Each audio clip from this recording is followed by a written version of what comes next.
Hey guys, this is Cowboy V2 again. Just getting ready to sink some of these steel gate posts in the ground. I got a pretty cool rig that I use on the TEREX Skiploader, where we have this hydraulic auger attachment that'll attach onto the bucket and plumb it in with the 4-in-1 hydraulic controls.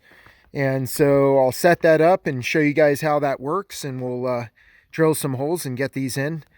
Putting together a new gate for one of the roads up here. So we'll get into it and I'll show you how it works.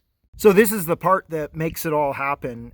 Basically what I do is just mount this on the bottom of the bucket right underneath the blade here. I'll just take out these two bolts and then bolt this up underneath there, and it gives a pin bore for me to run the mount pin through. This auger is normally the type that would be used on either a skid steer or a excavator, and so they have universal attachments that you would pin this to. And in fact, a buddy of mine that loaned me this has the Skiploader attachment for that. I just made this little bracket so that I could use it with the 4-in-1 bucket. The way that I'm powering it, you can see it's got the quick couplers there. Those are the standard flat face couplers that everybody uses on their Skiploaders, or skid steers.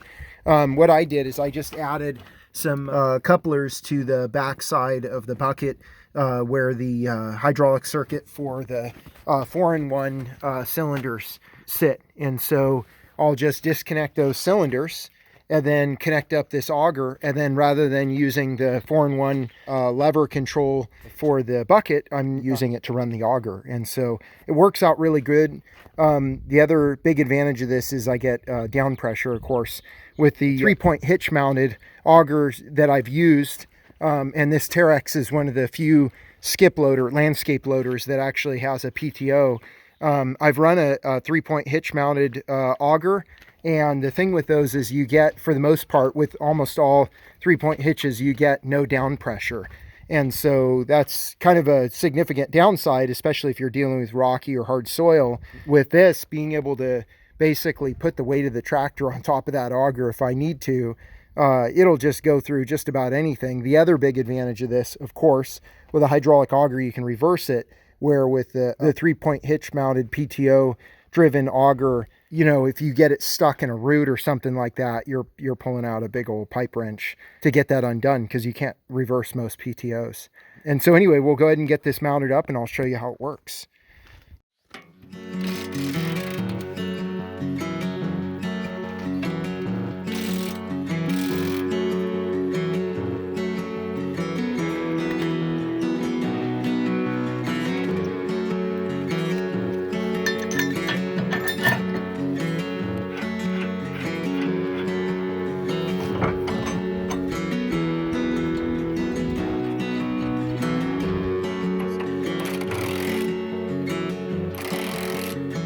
Okay, so there we have it. You can see how it's attached there, just 2 bolts. Pretty simple. And then the pin will go through the pin bore there, and you can see how that's mounted on the bucket. All right, so here we go. Got the auger on there. Got a 12-inch bit there to drill out the holes. We're going to be setting those 6-inch pipes. And then you can see it pinned in place. And then I've got the lines routed up through the bucket D-ring there, and then back here to the lines on the back of the bucket. And so yeah, it'll work pretty good. We'll go ahead and get this thing hung and then go over and drill some holes.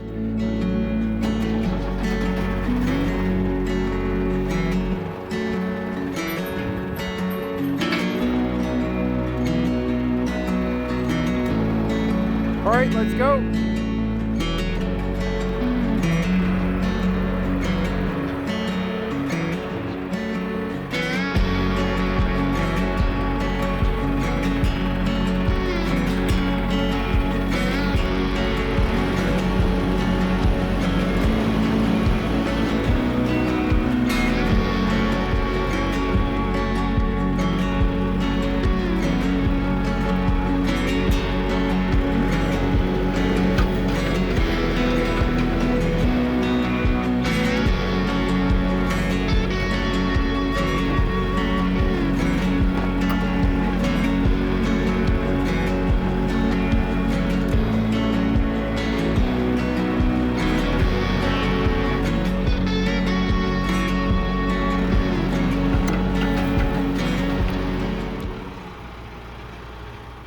All right, guys, well, that's pretty much it. Got 4 holes drilled here. Getting ready to put those gate posts in.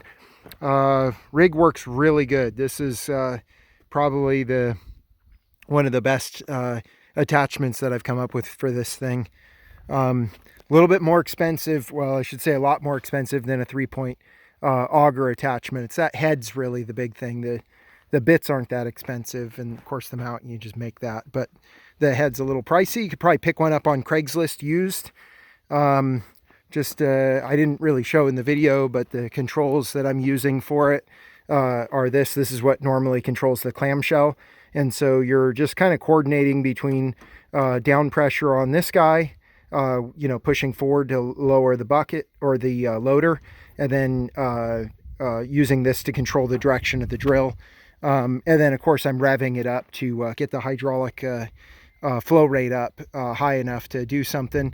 One other note on using this style of a rig is that as you're pushing down on that loader, the bucket's going to tend to move forward through the arc. You can just kind of plot out the pivot points on the machine, and you're going to have the drill head pushing forward as you drill deeper. And so I had to stop a bunch of times and kind of recheck my forward to back plumbness and adjust the tractor accordingly so that I get relatively straight holes. But outside of that, works really good. The drill head hangs pretty much plumb, and so where you initially start out, it's almost always going to be perfectly vertical. In all honesty, with these holes, this ground is so soft, I probably could have easily dug these by hand.